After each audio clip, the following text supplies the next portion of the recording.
నిజ నిర్ధారణకు అంతిమ నిర్ణయం DNA టెస్ట్. ఉన్నది ఉన్నట్లుగా వాస్తవాలను శోధించి వివరించే మన DNA టీవీ, మన రాష్ట్రం, మన ఛానల్. నమస్కారం. ఆంధ్రప్రదేశ్లో రాజకీయాలు వేగంగా జరుగుతున్న పరిస్థితి కనపడుతుంది. దాంట్లో భాగంగానే జనసేన ఆవిర్భావ సభలో జనసేన అధినేత సోదరుడు ఎమ్మెల్సీగా ఉన్నటువంటి నాగబాబు చేసినటువంటి వ్యాఖ్యలు ఏవైతే ఉన్నాయో ఇవి దుమారం లేస్తున్న పరిస్థితి కనబడుతుంది. దీంట్లో భాగంగానే ఈ అంశానికి సంబంధించి ప్రధానంగా మాట్లాడేందుకు మనతో పాటు సీనియర్ జర్నలిస్టు అన్నవరపు బ్రహ్మయ్య గారు, అదేవిధంగా తెలుగు తోరణం ఎడిటర్ గారు ఉన్నారు. వారితో ఈ తాజా పరిణామాలు ఏ విధంగా అర్థం చేసుకోవచ్చు అనే విషయాన్ని గురించి మనం మాట్లాడదాం. నమస్తే సార్. నమస్కారం సార్, ఎట్లా ఉన్నాయి సార్ ఇప్పుడు తాజా పరిణామాలని ఎట్లా అర్థం చేసుకోవచ్చు? నిన్న జనసేన సభలో జరిగినటువంటి అంశానికి సంబంధించి నాగబాబు వ్యాఖ్యల గురించి. ఇప్పుడు మనకి పిఠాపురంలో జరిగిందండి. ఆయన పిఠాపురం నుంచి పోటీ చేశాడు. పిఠాపురం ఎమ్మెల్యేగా ఆయన నేను పిఠాపురం తాలూకా అని ఎవరికి వాళ్ళు బోర్డు పెట్టుకునే స్థితిలో తీసుకొచ్చారు ఆయన. దానికి సంబంధించి ఈ ఆవిర్భావ సభ అన్నది ఆ పార్టీ ఇవాళ 11 ఏళ్ళు దాదాపుగా పూర్తి చేసుకున్న తర్వాత నిర్వహిస్తున్న కార్యక్రమం. అయితే పార్టీ ఎక్కడ ఉన్నది, ఏం చేయాలి, ముందుకు వెళ్ళాలి, ఎట్లా వెళ్ళాలి అనే దాని మీద వాళ్ళు చర్చ జరగాలి. కానీ అందుకు విరుద్ధంగా ఈ పిఠాపురం సభలో ఏం జరిగిందంటే రాజకీయాలు అప్రస్తుతమైనటువంటి అంశాలు ముందుకు వచ్చేసినాయి. దీనికి సంబంధించి వీటన్నిటికి మించి అతిశయంతో కూడిన ప్రసంగాలు. ఇప్పుడు మన అందరికీ తెలుసు, ఆయన పవన్ కళ్యాణ్ గారికి సంబంధించి సీటు ఎక్కడా లేని పరిస్థితుల్లో పిఠాపురం ఆయన ఎంపిక చేసుకుంటే అప్పటికే తెలుగుదేశం పార్టీలో అంతకుముందు గెలిచినట్టు వర్మ గారు, ఆయన నిజానికి వర్మ గారికి వ్యక్తిగతంగా చాలా పలుకుబడి ఉంది. ఆయన తెలుగుదేశం పార్టీ ఒక దిశలో టికెట్ ఇవ్వకపోతే ఆయన వ్యక్తిగతంగా స్వతంత్ర అభ్యర్థిగా పోటీ చేసి విజయం సాధించాడు ఆయన. ఆ తర్వాత పార్టీ లాయల్గా ఉండడం వల్ల మళ్ళీ వెంటనే పార్టీలో చేరాడు. దానికి సంబంధించి అటువంటి సామర్థ్యము అట్లాగే అటువంటి ప్రతిభ కలిగినటువంటి ప్రతిష్ట కలిగినటువంటి వర్మ గారు పక్కన పెట్టుకొని నా యొక్క గెలుపును మీ చేతిలో పెడుతున్నాను అని చెప్పేసి పవన్ కళ్యాణ్ స్వయంగా వేదిక మీద చెప్పాడు. కానీ ఇవాళ నాగబాబు మాట్లాడిన విధానం ఎట్లా ఉందంటే, ఇదంతా ఇవాళ గెలిచాము, మేము ఈ స్థాయికి వచ్చామంటే జనసేన పవన్ కళ్యాణ్ గారి వ్యక్తిగత ప్రతిష్ట మరియు జనసైనికుల యొక్క కృషి అని చెప్పేసి ఆయన చాలా తెలియజేసి, అంతకు మించి ఏదైనా అనుకున్నారు అంటే అది వారి కర్మ అన్నాడు.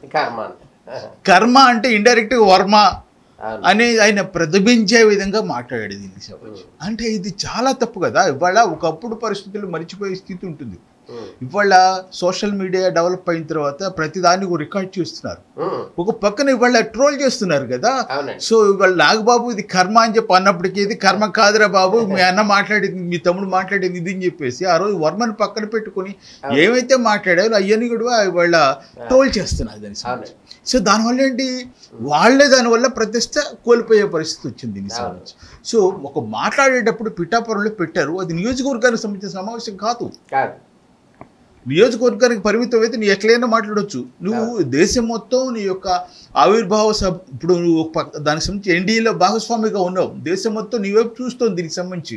అటువంటి స్థితిలో పిఠాపురం సభని ఒక జాతీయ స్థాయి అంశాలు లేదా కనీసం రాష్ట్ర స్థాయి అంశాల మీద చర్చించాలి. అట్లా కాకుండా చాలా కింద స్థాయిలో దాన్ని చర్చించి ఆ విషయాలను చేర్చుకోవటం వాళ్ళు దిగజారినట్టుగానే అనిపిస్తుంది దీనికి సంబంధించి. అప్పుడు ఒకవేళ పవన్ కళ్యాణ్ మాటలే నాగబాబు మాటలని అనుకోవచ్చా? ఎందుకంటే నాగబాబు మాట్లాడిన సందర్భంలో పవన్ కళ్యాణ్ కానీ ఇతరులు కానీ ఎవరు కూడా ఈ అంశానికి సంబంధించి స్పందించలేదు, వద్దని చెప్పలేదు. ఇవాళ తాజాగా జరిగినటువంటి అంశాల్లో కూడా ఎక్కడా కూడా ఆ వ్యాఖ్యల మీద ఎటువంటి సవరింపు అనేది లేదు. సో ఇది పవన్ కళ్యాణ్ మాటలు, అదేవిధంగా జనసేన యొక్క స్టాండ్ అని మనం భావించాలా? ఖచ్చితంగా అండి. వాళ్ళు ఉద్దేశపూర్వకంగా మాట్లాడుతున్నట్టుగా కనిపిస్తుంది. ఎందుకంటే ఒకవేళ పొరపాటున నోరు జారి ఉన్నట్లయితే ఆ తర్వాత వివరణ ఇచ్చి ఉండేవాళ్ళు. పొరపాటు సరిపోయేది, మేము పొరపాటు మాట్లాడాము, ఆవేశంలో మాట్లాడాము, కార్యకర్తలను చూసిన ఉత్సాహం ఇట్లా మాట్లాడాము అని చెప్పున్నట్లయితే అది వేరే విషయం. కానీ ఆ తర్వాత జరిగిన పరిణామాల్లో సమావేశాల్లో కూడా పత్రికలకు సంబంధించినటువంటి కానీ ప్రెస్ నోట్లలో కానీ ఇటువంటి ప్రస్తావన రిగ్రెట్ ఏం లేదు. వాళ్ళకి మేము తప్పు చేసాం, తప్పు మాట్లాడామనే భావన ఎక్కడా లేదు. ఇంకా విషయం ఏంటంటే పవన్ కళ్యాణ్ చాలా తప్పు మాట్లాడాడు ఆయన కూడా. 44 దశాబ్దాలు తెలుగుదేశం పార్టీని నేను నిలబెట్టాను. అది అసలు చాలా ఇదిగా అనిపిస్తుంది అనమాట. ఎందుకంటే 4 దశాబ్దాలు కాదు, ఇవాళ తెలుగుదేశం పార్టీకి రాష్ట్ర స్థాయిలోనో లేకపోతే జిల్లా స్థాయిలోనో కాదు, బూత్ లెవెల్ కమిటీలు ఉన్నాయి. ఇవాళ పక్కాగా ఏ పార్టీకి లేని విధంగా ఇవాళ నిజం చెప్పాలంటే కాంగ్రెస్ పార్టీకి కానీ, జాతీయ పార్టీలు కాంగ్రెస్ పార్టీకి కానీ, బీజేపీకి కానీ, ఇతర కమ్యూనిస్టు పార్టీలు కానీ బూత్ లెవెల్ కమిటీలు ఉన్నటువంటి పార్టీలు ఒక తెలుగుదేశం పార్టీని అంత సమిష్టిగా పనిచేస్తూ సమగ్రంగా ఉన్న పార్టీకి నేనే నాయకుడిని, నేనే తీసుకొచ్చే దాన్ని నిలబెట్టానని చెప్పంటే ప్రజలు ఏమనుకుంటారు? ఆశ్చర్యపోతూ ఉన్నారు కదా, దానికి సంబంధించి ఇట్లా మాట్లాడారేంటి అని చెప్పేసి. అయితే మీరన్నట్లుగా ఇందాక దీని వెనకాల ఉద్దేశపూర్వకంగానే వాళ్ళు అట్లా కావాలని చెప్పుకున్నారా అంటే, ఒకటి తమ పార్టీ ఐడెంటిటీని, అంటే మేము పారాసైట్స్ కాదు తెలుగుదేశం పార్టీకి, తెలుగుదేశం పార్టీ మీద మేము ఆధారపడి లేము, మేమే తెలుగుదేశం పార్టీని నిలబెట్టాము అని చెప్పే ఐడెంటిటీ క్రైసిస్ అంటారు కదా దాన్ని నేపథ్యంలో ఇది మాట్లాడారా? లేకపోతే దీని వెనకాల బీజేపీకి సంబంధించినటువంటి వెతికడ ఏదైనా ఉందా? ఎందుకంటే గతంతో పోల్చుకుంటే వాళ్ళ పవన్ కళ్యాణ్ గారు బీజేపీతో బాగా ఎక్కువగా సాన్నిహిత్యం పెంచుకున్నారు. ఆయన మాట్లాడిన తీరు కానీ, మాట్లాడుతున్న విషయాలు కానీ దీనికి సంబంధించి చాలా అంశాలు తేడాగా ఉన్నాయి. దీనికి సంబంధించి ఇప్పుడు ఆయన అంతకుముందు ఏం చెప్పేవాడు, ఆయన దీనికి సంబంధించి మాది కమ్యూనిస్ట్ ఫ్యామిలీ, మేము కమ్యూనిస్టుల్లో తిరిగాము, నాకు గద్దర్ అంటే ఇష్టము, చేగువేరాకి సంబంధించినటువంటి మంచి అభిమానిని ఈయన చెప్పాడు. అంటే నీకు ఒక భౌతికవాదిగా మాట్లాడాడు ఆ రోజున. కానీ ఇవాళ ఏం చేస్తున్నాడు ఆయన? మాట్లాడితే సనాతన ధర్మం అంటాడు, ఆలయాలు సందర్శిస్తున్నారు, దీక్షలు తీసుకుంటున్నాడు, అనేక రకాల దీక్షలు అంటున్నాడు దీనికి సంబంధించి. సో ఈ నేపథ్యంలో ఆయన వెనకాల బలమైనటువంటి రాజకీయ కారణం ఉన్నట్టుగా కనిపిస్తుంది. ఆ బలమైన రాజకీయ కారణం తమ పార్టీ ఎదుగుదల, అదే సమయంలో బీజేపీకి అనుబంధంగా పనిచేయాలి అనే ఎత్తుగడ కూడా ఉన్నట్టుగా కనిపిస్తుంది. అంటే ఇప్పుడు బీజేపీకి అనుకూలంగా పనిచేయాలనేటటువంటి అంశం పవన్ కళ్యాణ్కే ఉంటే కనుక, ఇప్పుడు చంద్రబాబు నాయుడు ఆల్రెడీ బీజేపీతో సన్నిహితంగానే ఉన్నారు. ఢిల్లీలో ఎన్నికల సందర్భంలో కూడా చంద్రబాబు నాయుడు వెళ్ళి ప్రచారం చేశాడు. మోడీ గారు కూడా చంద్రబాబు నాయుడు వచ్చి బాగా చేశాడని కూడా ప్రశంసించాడు. సో వాళ్ళిద్దరికేం గ్యాప్ లేదు కదా సార్. మరి ఇంటర్ అయిపోయి వీళ్ళని టీడీపీకి దీనికి గ్యాప్ పెంచుదామని అనుకోవటానికి. అవునవును. ఇప్పుడు ఒకటి మనకి తెలుగులో ఒక సామెత ఉంది, నోటితో రమ్మని నొసటితో ఎక్కిరించారు అని చెప్పేసి ఒక సామెత.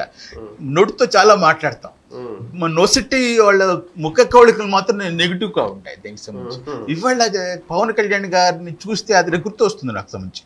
ఒక పక్కన మాది 15 ఏళ్ళ అనుబంధం, 15 ఏళ్ళు కొనసాగాలనుకుంటున్నాం, మంచి విజన్ ఉన్నట్టు నాయకుడు చంద్రబాబు నాయుడు అని చెప్తూనే ఆయన మళ్ళీ ఏమంటున్నాడు, 40 ఏళ్ల పాటు ఉన్నటువంటి తెలుగుదేశం పార్టీని నేను నిలబెట్టానని చెప్పాడు అని చెప్తున్నాడు దానికి సంబంధించి. అంటే నీకు పరస్పర విరుద్ధమైన అంశాలు రెండు సంబంధించి. అంటే ఇక్కడ ఇందాక అనుకుంటే ఈ ఐడెంటిటీ క్రైసిస్కి సంబంధించిన నేపథ్యంలో అన్నాడా, లేదా రాజకీయ మోటో ఏదైనా బీజేపీకి సంబంధించి ఏదైనా మోటో ఉన్నదా?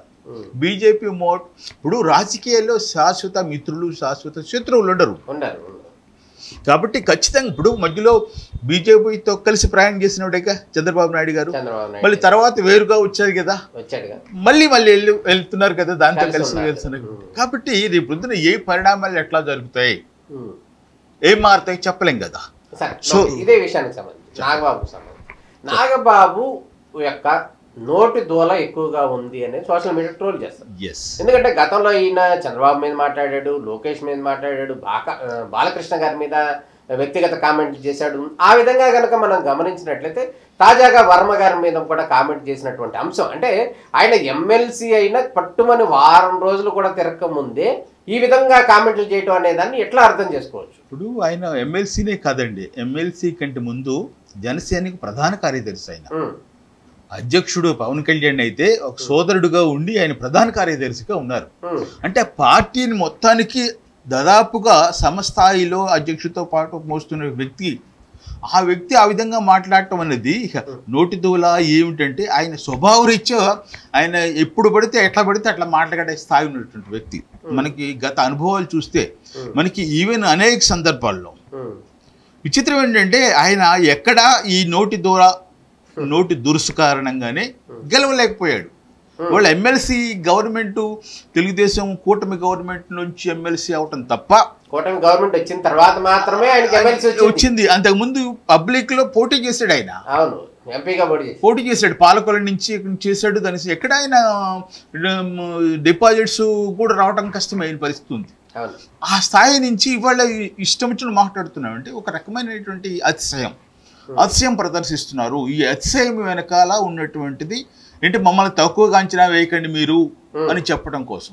అయితే ఇప్పుడు జనసేన ఎంత రెచ్చగొట్టినా, అంటే జనసేనకు సంబంధించిన నాగబాబు ఎంత కామెంట్స్ చేసినా కూడా టీడీపీ నుంచి ఒక్క మాట కూడా ఇటు రాలేదు. దీన్ని ఎట్లా అర్థం చేసుకోవచ్చు? ఎస్, అది వాళ్ళ సంస్కారం అండి. నాయకులకి సంబంధించి కార్యకర్తలుగా ఉన్న వాళ్ళు అభ్యంతరాలు వ్యక్తం చేస్తున్నారు. ఎందుకంటే కార్యకర్త చాలా స్వేచ్ఛగా ఉంటాడు. అభిమాని కార్యకర్త పార్టీలో చాలా స్వేచ్ఛగా ఉంటారు. వాళ్ళకి ఆ స్వేచ్ఛ ఉంటుంది ఖచ్చితంగా. నాయకులకు ఆ స్వేచ్ఛ ఉండదు. కానీ నాయకులు ఇవాళ చాలా సంస్కారవంతంగా వాళ్ళు వ్యవహరిస్తున్నారు. ఏ మాత్రం కామెంట్ చేయాలి వాళ్ళకి సంబంధించి. దాని మీద ఎటువంటి రియాక్షన్ రాలేదు. ఒకవేళ రియాక్షన్ వస్తే మాట పెరిగితే మరి కొత్త వివాదాలు వస్తాయి కదా. అందుకోసం సంయమనం పాటిస్తున్నారు వాళ్ళు. సంయమనం పాటించడం అంటే అదే కదా, స్థిత ప్రజ్ఞత అంటారు కదా. ఆ స్థిత ప్రజ్ఞత వాళ్ళలో కనిపిస్తుంది మనకి. ఓకే, అదేవిధంగా ఎవరైతే సోషల్ మీడియా ట్రోలర్స్ కావచ్చు, లేకపోతే టీడీపీ అభిమానులు కావచ్చు, ఒక రకంగా కొన్ని రకాల సెటైర్లు చేస్తున్నారు. ఏమనంటే, మేమే తెలుగుదేశం పార్టీని నిలబెట్టామని చెప్తున్నటువంటి సోన్సో లీడర్లు మరి గతంలో వాళ్ళ అన్న కూడా ప్రజారాజ్యం పార్టీ పెట్టాడు కదా, మరి వాళ్ళ అన్ననే ఆయన్నే నిలబెట్టుకెళ్ళిన వాళ్ళు టీడీపీ నెట్టా నిలబెడతారు అనే ప్రశ్న వేస్తున్నారు. దానికి ఏమనుకోవాలి? మనం ముందుగానే అనుకున్నాం కదా. ఇవాళ సోషల్ మీడియా బాగా అభివృద్ధి చెందింది. గతంలో లాగా తెల్లవారు పొద్దున పేపర్ చూసేంత వరకే సమాచారం ఆగి గుప్పిట్లో ఉండేది కాదు. ఒకప్పుడు అంటే ఒక వార్త ఉందంటే మరుసటి రోజు పత్రిక వచ్చేంత వరకు గుప్పిట్లో ఉండేది. ఇవాళ అట్లా కాదు. ఇవాళ సమాచారం జేబులోకి వచ్చేసింది. సో ప్రతి క్షణం ప్రతి నిమిషం ఫోన్ ఓపెన్ చేయడంతోనే ఇవే ట్రోల్ అవుతూ ఉంది దీనికి సంబంధించి. సో కాబట్టి ఇవాళ పార్టీకి సంబంధించిన ప్రజానాయకులు, ప్రజా క్షేత్రంలో పనిచేస్తున్న ఎవరైనా సరే ఒళ్ళు జాగ్రత్తగా దగ్గర పెట్టుకోవాల్సిందే, నోటిని దోలని తగ్గించుకోవాల్సిందే. లేదా ఎందుకంటే జగన్మోహన్ రెడ్డి గారు మంచి పనులే చేశారు. ఆయన సంక్షేమ పథకాలు ఎందుకు ఓడిపోయారు? ఆయన ఓడిపోవడానికి ప్రధాన కారణం ఆయన నోటు దురుసు, ఆయన పార్టీలో ఉన్నటువంటి ఆయన టీము వాళ్ళు ఉండేటువంటి వ్యవహరించిన తీరు, ఉపయోగించిన పదాలు ప్రజలకు అసహ్యం వేసింది, వాళ్ళ మీద జుగుప్స కలిగింది. ఆ కారణంగానే ఇర్రెస్పెక్టివ్ ఎదురుగా ఎవరున్నారు చూసుకొని వాళ్ళు ఓటు వేస్తారు అంతే. కాదు అట్లా ఇవాళ పవన్ కళ్యాణ్ ఇట్లా మాట్లాడటం వల్ల వాళ్ళకే నష్టం. అది వాళ్ళు అనుకుంటున్నారు మా యొక్క స్టేటస్ పెంచుకుంటున్నాం మేము అనుకుంటున్నారు. స్టేటస్ దించుకుంటున్నారు. ఏనుగు ఎవరు ఏం చల్లలేరు. ఏనుగు ధనంతరైతే దుమ్ము తల మీద వేసుకుంటుందట. అట్లనే వీళ్ళు వాళ్ళందరూ వాళ్ళే చేసుకుంటున్నారు, వేసుకుంటున్నారు. వాళ్ళ దుమ్ము వాళ్ళే తల మీద పూసుకుంటున్నారు. ఇప్పుడు రాజకీయాల్లో హత్యలు, ఆత్మహత్యలు కానీ హత్యలు ఉండవంటారు రాజకీయాలు. వాళ్ళ ఒక రకమైన ఆత్మహత్య సదృశ్యానికి రాజకీయంగా పాల్పడుతున్నారు దాని సంబంధించి. సో ఇవాళ ప్రజల్లో ఇప్పుడిప్పుడు పుంజుకుంటుంది. ప్రజల యొక్క మన్ననలు పొందాలి, అందరి మన్ననలు పొందాలి. నిజానికి ఈ యొక్క పిఠాపురం మీటింగ్ తరలి వస్తున్నట్టు వాళ్ళకి అనేక చోట్ల తెలుగుదేశం పార్టీ కార్యకర్తలు మజ్జిగ అందించారు, మంచినీళ్ళు అందించారు. అంటే ఏంటంటే సౌభ్రాతృత్వం కాబట్టి అట్లా చేశారు. కానీ వీళ్ళు చేస్తున్నది ఏంటి? వీళ్ళు ఏం చేస్తారు దీనికి సంబంధించి? నేనే నిలబెట్టాను, వాళ్ళ కర్మ అనే పదాలు వాడటం అంటే ఇది చెప్పాలంటే వాళ్ళ కర్మ అనుకోవాలి. జనసేన వాళ్ళ కర్మ అని అనుకోవాలి. ఇది ఈ జనసేన సభకు సంబంధించి ఈ టాపిక్. ఓకే, ఇప్పుడు ఫైనల్గా కనుక మనం గమనించినట్లయితే దేవాదాయ శాఖకు సంబంధించి తిరుమలలో జరిగిన తొక్కిసలాట వ్యవహారంలో పవన్ కళ్యాణ్ ప్రజలకు క్షమాపణ చెప్పాడు. ఒకటి. రెండోది, హోమ్ డిపార్ట్మెంట్కి సంబంధించినటువంటి అంశాల్లోనూ మళ్ళీ క్షమాపణ చెప్పాడు.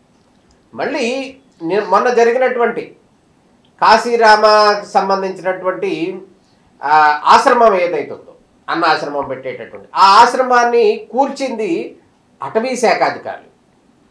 ఈ సందర్భంలో లోకేష్ గారు వచ్చి క్షమాపణ చెప్పాడు. అంటే ఈ అటవీ శాఖ ఎవరి ఆధ్వర్యంలో నడుస్తుంది? పవన్ కళ్యాణ్. మరి పవన్ కళ్యాణ్ ఆధ్వర్యంలో నడిచేటటువంటి శాఖకి పవన్ కళ్యాణ్ క్షమాపణ చెప్పలేదు, లోకేష్ చెప్పాడు.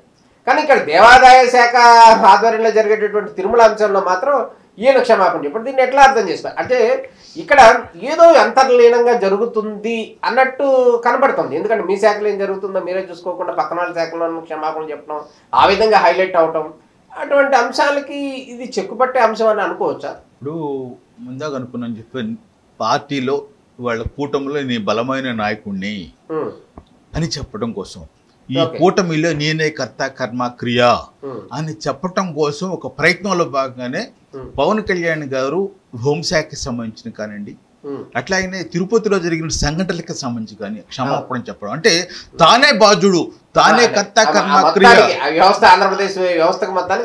నేనే బాధ్యుడు, నేనే నెంబర్ 1 స్థాయిలో ఉన్ననే భావన ప్రజల్లో కలిగించాలనే ఉద్దేశం వాళ్ళలో ఉన్నట్టుగా అనిపిస్తుంది. అందుకోసమే వాళ్ళు ఈ ఓవర్ యాక్షన్ చేశారేమో అనిపించింది దీనికి సంబంధించి. అట్లాగే ఇప్పుడు వాళ్ళ అటవీ శాఖకు సంబంధించిన కూల్ చేసిన దాంట్లో లోకేష్ సమాధానం చెప్పాడంటే, ఆయన సమాధానం క్షమాపణ చెప్పడమే కాకుండా అక్కడ ఆశ్రమం కూల్చినటువంటి మొత్తాన్ని కూడా ఆయన సొంత డబ్బులతో కడతారు చెప్పారు. అవును, ఇప్పుడు అది ఒక మంచి కార్యక్రమం. అది బహుశా పవన్ కళ్యాణ్ గారికి తెలిసి జరిగిందా తెలియక జరిగిందా? నిజంగా తెలియక జరిగి ఉన్నట్లయితే ఈయన స్పందించాలి. లోకేష్ ఎట్లయితే స్పందించాడో, నాకు తెలియకుండా జరిగింది, ఒక మంచి కార్యక్రమం, ఇక్కడ అన్నదానం జరుగుతుంది కాబట్టి దీన్ని ఇటువంటి వ్యవహారాల్లో మనం చూసి చూడనట్టుగా ఉండాలి, కాబట్టి నేను మళ్ళీ పునర్నిర్మాణం చేస్తాను అని ఆయన ప్రకటించి ఉన్నట్లయితే చాలా హుందాగా ఉండేది. ఆయన ఎప్పుడైతే మౌనంగా ఉన్నాడో, మరి ఎందుకు మౌనంగా ఉన్నాడు అంటే, ఈ స్థాయిలో నేను క్షమాపణ చెప్పడం అంటే నేను స్పందించడం ఏమిటిదండి అని ఒక అతిశయము ప్రదర్శించేస్తుంటే, పోలే కూటమిలో ఉన్నట్టు మంత్రి మార్గంలో ఉన్నటువంటి సహచర మంత్రే కదా ముఖ్యమంత్రి గారు, కాబట్టి ఉప ముఖ్యమంత్రి కాబట్టి నేను చెప్దామని చెప్పేసి లోకేష్ ఏమైనా చొరవ తీసుకొని ఆ మార్కు క్షమాపణ చెప్పుకుంటవచ్చు దీనికి సంబంధించి. అయితే ఒకటి మీరన్నట్టుగా ఏంటంటే, మొత్తంగా ఇద్దరి మధ్య ఏదో జరుగుతుంది, జనసేన మధ్య తెలుగుదేశం పార్టీ అంతర్గతంగా ఏదో జరుగుతుంది అనేది జరుగుతుందా లేదా పక్కన పెడితే, ప్రజల్లో మాత్రం ఖచ్చితంగా అది ప్రచారం జరుగుతోంది, ప్రజలు చర్చించుకుంటున్నారు. దీనికి ఇద్దరు కూడా చివరికి అల్టిమేట్గా ఇద్దరు సఫర్ అవుతారు. ఇదే గనక నిజమైతే, ఇదే ప్రజల భావంలో గనక వాళ్ళు పటిష్టంగా లోపల కూడుకుపోయి ఉంటే ప్రజల్లో ఎన్నికల సమయంలో కానీ ఇతరత్ర రేపు స్థానిక సంస్థలు రాబోతున్న ఎన్నికలకు సంబంధించి ఈ ప్రభావం చాలా చూపిస్తుంది వాళ్ళకి. ఈ స్థానిక సంస్థల అంశంలోనే అక్కడ పిఠాపురం సిట్టింగ్ ఎమ్మెల్యే ఎవరైతే ఉన్నారో వర్మ ఒక కామెంట్ చేశాడంటూ కూడా వైరల్ అవుతుంది. ఏంటంటే, రేపు మాపు కార్పొరేషన్ అవబోతుంది పిఠాపురం, అక్కడ వర్మ సపోర్ట్ లేకుండా జనసేనకి సంబంధించిన వాళ్ళు వచ్చి ఒక్క కార్పొరేటర్ అయినా గెలవండి చూద్దాం అని ఒక సవాల్ వేశాడు అంటున్నారు. దాన్ని ఎట్లా అర్థం చేసుకోవచ్చు? అంటే ఇక్కడ సవాళ్ళుగా మారిందంటారా? సవాల్ కాదు, ఆయన వర్మ గారు స్పందించారు. నిజానికి ఆయన స్పందించుకున్నా ఉన్నా బాగానే ఉంటుంది, ఆయన స్పందించాడు. అయితే అంటే వ్యక్తిగతం కాబట్టి స్థానికంగా కాబట్టి ఆయన స్పందించాడు, అంతవరకు అవసరం. స్పందించాలి, ఆయన స్పందించడం మంచిదే. ఎందుకంటే ఆయన వ్యక్తిగతంగా కర్మ అంటూ వర్మని ఇండైరెక్ట్ గా సూచన చేశారు కాబట్టి ఆయన స్పందించాడు, దాంట్లో తప్పేం లేదు. దానికి సంబంధించి ఆయన నిజం అండి, ఆయన నిజంగా ఆయన సీటుకి సంబంధించి ఎదురు తిరిగి స్వతంత్ర అభ్యర్థిగా తెలుగుదేశం పార్టీ కాదు కూడదని ఇవ్వలేదనుకోండి, ఈయనే స్వతంత్ర అభ్యర్థిగా పోటీ చేసుకున్నట్లయితే ఖచ్చితంగా సమస్య వచ్చి ఉండేది. ఖచ్చితంగా ఇవాళ కూడా రేపొద్దున మరి మనం కొన్ని అంశాలు చెప్పకూడదు, కానీ అక్కడ కార్యకర్తలు ఏమంటున్నారు తెలుసా? చేతనైతే ఇప్పుడు రిజైన్ చేసి పోటీ చేయమని తెలుసుద్ది, వర్మ గారి ప్రత్యేకత ఉందా లేదా తెలుసుద్ది అని చెప్పేసి కూడా అక్కడ స్థానికులు అంటున్నారు. ఇప్పుడు చేయండి, మీరు అంటున్నారు కదా అంత మా యొక్క గొప్పతనం ఉంటున్నారు కదా, మరి అంతకుముందు మీరు కూటమి తరపున కదా పోటీ చేసింది, వర్మ గారు కూడా మీకు సహకారం అందించారు కదా, ఇప్పుడు ఆయన లేకుండా మీరు మళ్ళీ గెలవండి అనేది కూడా స్థానికంగా ఉన్న అభిమానులు కొంతమంది చెప్తున్నారు దీనికి సంబంధించి. సో ఇది ఒక రకంగా చెప్పాలంటే ఈ తొందరపాటు చర్య నాగబాబు కానీ వీళ్ళు అట్లాగే పవన్ కళ్యాణ్ గారి అతిశయనం వల్ల ఈ యొక్క సమస్య ఉత్పన్నం. అంతే ముందే కూర్చుంది అనుకోవాలి దీనికి సంబంధించి. ఇప్పుడు ఈ కోయిల కూయటం అనేది పాట చక్కటి ముందే కోసింది కోయిల అని చెప్పేసి ఒక పాట ఉందని చెప్పేసి, అంటే మీకు సహజంగా ఉగాది సమయంలో కోయిలలు కూస్తాయి, ఉగాది రాకుండానే వీళ్ళు కోయిలలు కూసేస్తున్నాయంటే వీళ్ళు వేదికల మీద ఎక్కేసి మనకి ఉగాది రాలేదు ఇంకా వీళ్ళు చూసేస్తున్నారు దీని. ఈ సందర్భంలో ఎమ్మెల్సీ అయినటువంటి 10 రోజుల లోపే ఆయన చేసినటువంటి వ్యాఖ్యలు ఏవైతే ఉన్నాయో పెద్ద దుమారాలు ఎత్తున్నాయి. అది ఏదైతే ఎన్డీఏ పక్షాల మధ్య కావచ్చు, టీడీపీ ఎవరైతే అభిమానులు ఉన్నారో వాళ్ళందరూ కావచ్చు, వాళ్ళందరూ కూడా కొంచెం ఇబ్బందికి పడ్డ పరిస్థితి కనపడుతుంది. అయితే ఈ నేపథ్యంలో జనసేన కోటాలు రేపో మాపో నాగబాబు కూడా మంత్రి పదవి కన్ఫామ్ అయ్యింది అని ఒక రామర్స్ వస్తున్నాయి. ఇది ఎంతవరకు నిజం? ఒకవేళ అటువంటి రామర్స్ వస్తే కనుక ఆయనకి మంత్రి పదవి ఉంటుందా ఉండదా? ఈ వ్యాఖ్యల నేపథ్యంలో తాజాగా ఎన్డీఏ పక్షాల యొక్క భవిష్యత్తును దృష్టిలో పెట్టుకుని ఆయనకి మంత్రి పదవి ఉండదేమో అనేటటువంటి రామర్స్ వస్తున్నాయి. దాన్ని ఎట్లా అర్థం చేసుకోవాలి? ఇప్పుడు ఒకటి, మీరు ఎమ్మెల్సీ ఎన్నికయ్యారు కానీ ఆయన బాధ్యతలు స్వీకరించాల. ఓకే, అంటే ఇంకా ఆయన ఇంకా పూర్తిగా శాసన మండలిలో సభ్యుడు కాలేదు. ఎంపిక అయినటువంటి ఎమ్మెల్సీ మాత్రమే ఆయన. అంతవరకు మనం ఖచ్చితంగా తెలుసుకుందాం. రెండోది, దీనికి మంత్రి పదవి వస్తుందా లేదా? వస్తుంది అనడానికి ఏంటంటే చంద్రబాబు నాయుడు గారు స్వయంగా ఒకసారి ప్రకటించారు, క్యాబినెట్ లో తీసుకునే అవకాశం ఉన్నది అని చంద్రబాబు నాయుడు గారు ఒక సందర్భంలో ప్రస్తావించారు. అదే చంద్రబాబు నాయుడు గారు వర్మ గారు కూడా ఎన్నికల ముందు అనౌన్స్ చేశారు.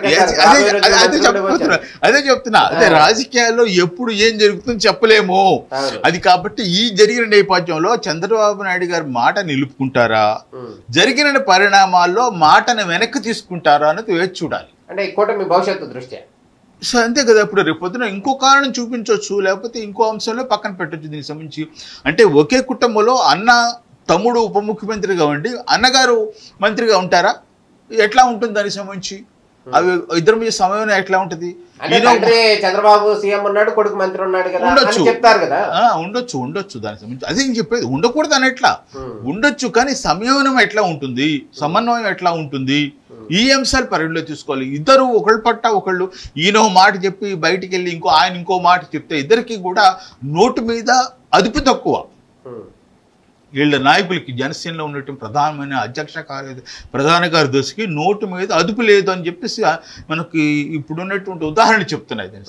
ఆ నేపథ్యంలో రేపు ఇద్దరు మంత్రివర్గంలోకి వస్తే విచిత్రం ఏంటంటే పార్టీకి పరిమితం కాదు. అప్పుడు చంద్రబాబు నాయుడు బాధ్యత వహిస్తారు. క్యాబినెట్లో జరిగే అంశాలకి ఎవరు పార్టీలో జరిగితే అధ్యక్షుడు బాధ్యత వహిస్తాడు, క్యాబినెట్లో జరిగితే దాని బాధ్యత వహించవలసింది ముఖ్యమంత్రి.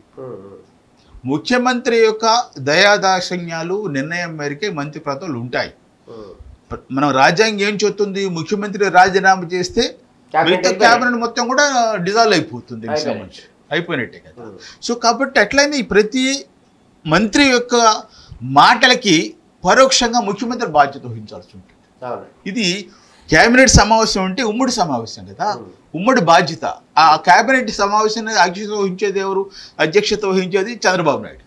సో ప్రతి మాటకి కూడా అది ఉంటుంది. కాబట్టి ఈ యొక్క వీళ్ళ మాటలు తీరెట్లా ఉంటాయి, వీళ్ళ ప్రవర్తన ఎట్లా ఉంటుంది, ఆ స్థాయి బట్టి వాళ్ళకి మళ్ళీ పదవి ఇవ్వాలా వద్దా, పునర్చరణ మనం మళ్ళీ దానికి సంబంధించి ఎట్లా పునర్విచారణ ఇవన్నీ జరిగే అవకాశం ఉంటుంది. మనం ఇవ్వాలా వద్దా ఏమిటి అనేది వాళ్ళు పార్టీలో నిర్ణయం తీసుకుంటారు, కూటమిలో నిర్ణయం తీసుకుంటారు. కూటమిలో ఇవాళ యాక్చువల్గా బీజేపీకి సంబంధించి ఎమ్మెల్సీ ఇవ్వాల్సిన అవసరం లేదు, వాళ్ళకు ఉన్నటువంటి స్థానాలు బట్టి, అంతకుముందు జరిగిన ఒప్పందాన్ని బట్టి. కానీ కూటమి యొక్క దాన్ని మనుగడను కట్టుబడి బీజేపీ అగ్రనేతలు అడిగారు కాబట్టి చంద్రబాబు నాయుడు గారు ఒక స్థానాన్ని తగ్గించుకొని దానికో స్థానం, జనసేనకో స్థానం ఇచ్చారు ఆయన.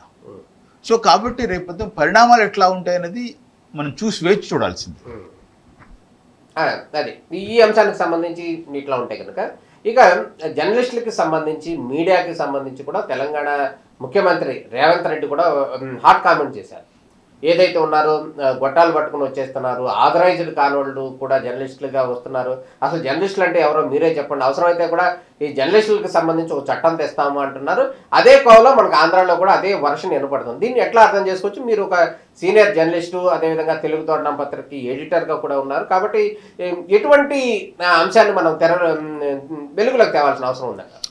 నేను 81లో జర్నలిజంలో ప్రవేశించానండి. ఆనాడు ఉన్నటువంటి పరిస్థితులు వేరు, ఇవాళ ఉన్న పరిస్థితులు వేరు. మనకి ఆనాడు ఉన్నటువంటి మనకి విచిత్రం ఏంటంటే భారత రాజ్యాంగంలో కూడా పత్రికలకు సంబంధించి ప్రత్యేకమైన హక్కులు ఏమి ఉండవండి. ఆర్టికల్ 19 భావ ప్రకటన స్వేచ్ఛ, దాన్ని బేస్ చేసుకునే ఈ యొక్క ఏదైనా కూడా పత్రికలు కానీ మీడియా సంస్థలు పనిచేస్తాయి. భావ ప్రకటన స్వేచ్ఛ, ప్రజలకు ఉన్నటువంటి భావ ప్రకటన స్వేచ్ఛ మేరకు పనిచేస్తాయి ఇవన్నీ.